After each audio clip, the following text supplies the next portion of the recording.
I think every person is different. Every strategy is different. I think when you put yourself in alignment with others, sometimes it may not work for you because you're a different person. Like we don't all have the same fingerprint in life. Like we all have different fingerprints. So what works for you as a person, and some things that work for Gary Vee are not going to work for me. They're not going to Right, work for right. you, Grant. They're not going to work for Grant Cardone. I think Alana and Grant have done amazingly. I think that they're a very strong brand, but everyone is different, and we have this problem of it's the sheep mentality. As I was building my business, I was always so private. And I actually went to a brand strategist. This is probably like about 5 years ago. That's kind of how I started my Wealth on the Beach, and kind of we put together the ideas behind the brand and all that kind of stuff. We only worked together for a little while, but we at least came up with something that made sense, and I started working with it. And again, it was one of those things where I never put a lot of money behind my brand because my business really is my bread and butter. And we never advertised in my business. My business was literally a referral business. We recruit, we train, we develop people. I've spent literally $3,000 in my entire career on advertising. That's it. So my business model was a little bit different than, of course, 80% of the businesses in the world. But it was very difficult because this was what the guy kept telling me, the brand guy. He kept telling me that you gotta start opening up more. You got to start sharing your emotions. You got to let people see your warts. And this was really hard for me because I had never, because I'm a sell the dream guy, right? I sell the dream. I talk about how to become wealthy. I talk about how to live the dream. I talk about how to, do what you want to do whenever you want to do it. Of course, people don't see me when I cry. Of course, people don't see me when I'm down and out or I'm having a bad day, or, of course, I went through a divorce a couple of years ago. Nobody sees these things that happen to me in my life. And of course, I share very little of it. I mean, I only started talking about the divorce maybe 6 months ago, and it's been several years. So it's one of those. Commend you. Absolutely commend you. But I mean, this is the thing, and this is what I really respect. And I'm very big on that. Like, to be honest, all of our work, a lot of it is referral. And I love that about us because we get the high ticket clients. We don't get just anyone. Everyone I know is referred, or we've done a little bit of advertising, but it's like, you look at Lamborghini, right? Do you ever see an ad for Lamborghini on TV? Never. It's the same thing. So I believe, and I am different to everyone else, very similar to you. You got to show the action and you got to show what you can do. And it's like a working machine. And I believe, like, be the best at what you do and people will speak about you. A lot of my clients come to me through referral, and these are really amazing brands, amazing personal brands, but it's like they say to me, you're my secret weapon. And I am the guy, I'm kind of like the Navy SEAL. Like, I go under the radar with a lot of these people. There's probably a lot of brands that you've seen that I can't talk about because I've signed an NDA, or, we've worked on so many brands like that, but I wouldn't want to be anywhere else. And I think that's the most honorable way to build a business. And anyone can advertise these days because you got a phone at your fingertips, you've got access to YouTube, you've got everything. I do believe in brand presence, but I also believe in class and grace. Like, one of my key figures of all time, I love, for the record, Grace Kelly, because that just doesn't exist anymore. That grace, that elegance, that class, it's very rare. And I think it's the same as building a really strong business.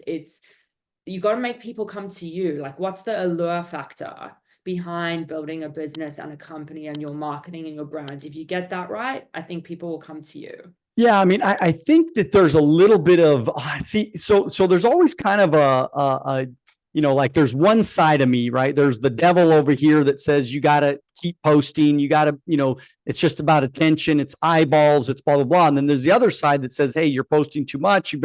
So explain to me how you would explain it to somebody that's just trying, because a lot of small businesses right now, they're watching right now, because you look at like a Grant Cardone, right? Grant and Elena Cardone. I mean, they post 25 times a day. So it's just massive attention. It's massive eyeballs. And that's kind of the way that I've been taught.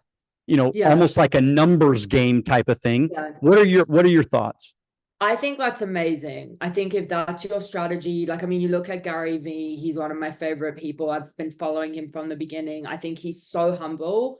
I had the privilege of meeting him when he was in Sydney. I wrote my book actually like many years ago, and I actually got the chance to speak to him about it in person, and he motivated me to do that. So I think every person is different. Every strategy is different. I think when you put yourself in alignment with others, sometimes it may not work for you because you're a different person. Like we don't all have the same fingerprint in life. Like we all have different fingerprints. So what works for you as a person, and some things that work for Gary Vee are not going to work for me. They're not going to work for you, Daniel. They're not going to work for Grant Cardone. And I think Elena and Grant have done amazingly. I think that they're a very strong brand, but everyone is different. And we have this problem of, it's the sheep mentality, like, oh, let's follow that person's strategy, or let's follow this person's strategy. It's a very challenging time that we're living through. But the number one thing I'm going to say is mental health, because social media can suck you up. Like, to be honest, I didn't post this whole week. I had too much work on, and look, it's not an excuse, and I should have posted and I should have scheduled, but should have, would have, could have. Like, that week is gone now, and you start a new week and you start again. And I'm happy to be real about this. And the other thing I was going to say is, I know people that have millions of followers on TikTok and Instagram, but guess what they're making? Nothing. So it's not about how many followers you have. It's how are you actually running your business? Do you have actual clients? And some sources are not going to work for you. Like, we're very high ticket. So it's like, I don't get a ton of leads from Instagram. Instagram's kind of my visual diary. It's where I have fun. It's where I enjoy posting. I really enjoy it when I'm not exhausted from work and working tons of American hours, but I really enjoy the platform. I love it. Like, you go look at my history. I've got all my bodybuilding stuff on there. I've got all my, it's a psychology thing for me. It's my visual journal of my life, basically. And I think people just need to look at it differently. But I do believe to have a strong business, you have to be on social media. I don't believe, I've always said quality over quantity, and that's my strategy, and that has really worked for me, because that's who I am as a person. It's the same with people I allow in my life, clients I allow in my life.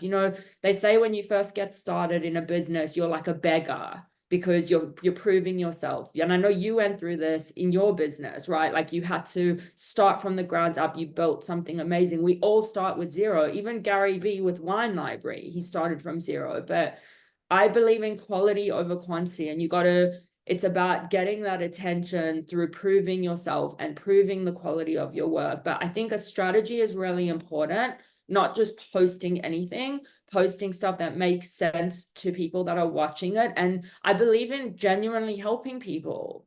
Like, since I was little, like a little baby, I've just wanted to help people, like 12 years old. I've always had this thing in me where I'm an empath, definitely, and I really care about people. And I think when you really care about people and you really care about the relationships, you've got to move forward. If you're investing in yourself, if you're taking care of your health, like, how can you not inspire others? Ed Milet, I mean, I love his content, and he speaks about certain levels of your life. And that's why I admire you being vulnerable, because those things that you go through, even with me, things that I've gone through in my life, like, I'm qualified to help people who are going through it now. I'm not very vulnerable on social media. I haven't spoken a lot about the things that I've gone through in life. I've had some very dark moments, but I think people see me as well put together. So tell me about a dark moment. When I was working for one of the big firms, basically, one of the creative directors, the GFC hit. And what happened was, I had given blood, sweat, and tears. I've got work ethic like no other. Like, if I don't know something, I'll die working at how. And my work ethic is insane. I definitely do get that from my dad, that immigrant mentality. But we had, anyone who's watching us who knows about advertising, we had a Christmas party, and it's like basically Cirque du Soleil and fancy things, and everyone waits the whole year because you work your butt off. And back then it was a thing. You don't leave the office. If there's a pitch, you work till 4 a.m. So that week I worked till 4 a.m. Christmas party was the next night. Walk into work. I'm the only one there at 8 o'clock. The new creative director that we had called me into his office. It was an open plan office. Mhm. He goes, Justine, I want to talk to you. I'd been there for 3.5 years, sitting in the chair, and he says to me, Justine, why are you here? And I went, what do you mean? Like, I'm here to work. Like, I don't understand. And he said, well, you're not worth your salary. I don't know why you're still here. I don't know what you're doing in this place. And I don't like, it takes a lot to like make me cry, but like my eyes were like welling up in tears. Like I was like, what do you mean? He's like, you do this wrong, you do this wrong. I don't know why you're still here. And he was like, get out.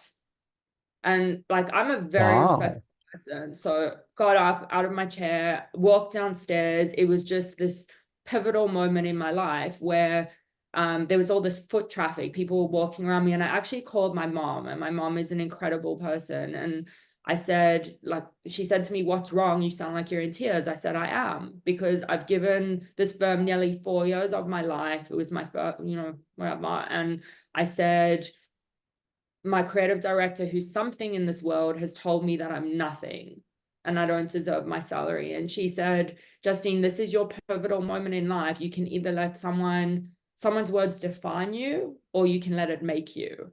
And she said, one day you're going to be on billboards and you're going to be doing amazing things, and you're going to remember this moment. You're going to remember how hard it was. And I wouldn't, I'm telling you, if that situation didn't happen to me, I would still be probably in that office now. Because I wanted to be a big creative director. I wanted to be working on campaigns in Paris and doing all of that stuff for this company. But sometimes your path is just different. And sometimes Joe's path isn't going to be the same as Stephanie's path. And it's where God and the universe wants to put you in that life. You're meant to, I don't believe in coincidences. Like, you're put in situations to make you better or to teach you something, even in the darkest moments. But I've had a ton of dark moments. If you like this video and you want to watch another one, click right here. If you want to watch the entire podcast, click right here.